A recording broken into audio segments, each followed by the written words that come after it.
C'est par l'évangile selon Marc chapitre 13 du verset 10 au verset 11 que l'apôtre dit sans Fulgence, sur invitation du prophète Julien, fondateur de ces camps de prière, a entamé cette formation. 3 points ont été développés dans cette première partie de sa réflexion. Nous avons mis l'accent sur la sanctification et aussi la tentation des gagnants d'âme. Parce que le gagnant d'âme est tout tenté. Nous avons aussi demandé que les hommes soient identifiés. L'ennemi maintient les âmes dans captivité.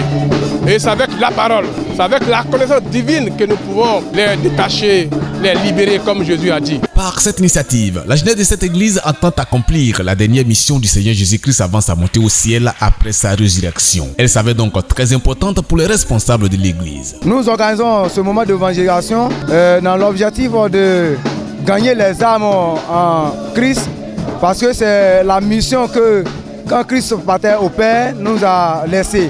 Il a dit dans la Bible que allez-y faire des nations les disciples.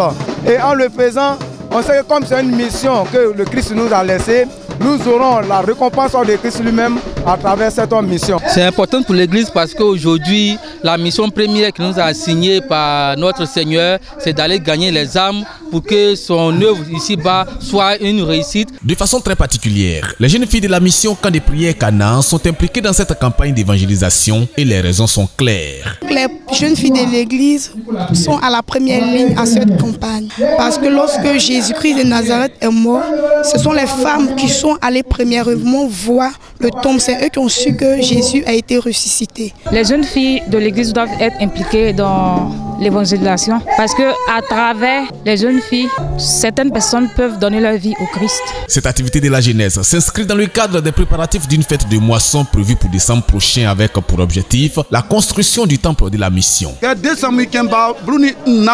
que le 14 décembre, il faudrait que nous menons une fête ici. Fête de moisson. Donc cette fête est dénommée fête de la moisson. Et à cette fête-là, cette fête permettra que nous allons pouvoir construire ce lieu. Que donc, nous devons construire la maison de Dieu. Que ensemble. Après l'enseignement, place a été faite à la formation spirituelle conduite par le prophète Julien, où Dieu a préparé des âmes pour la réussite de cette campagne.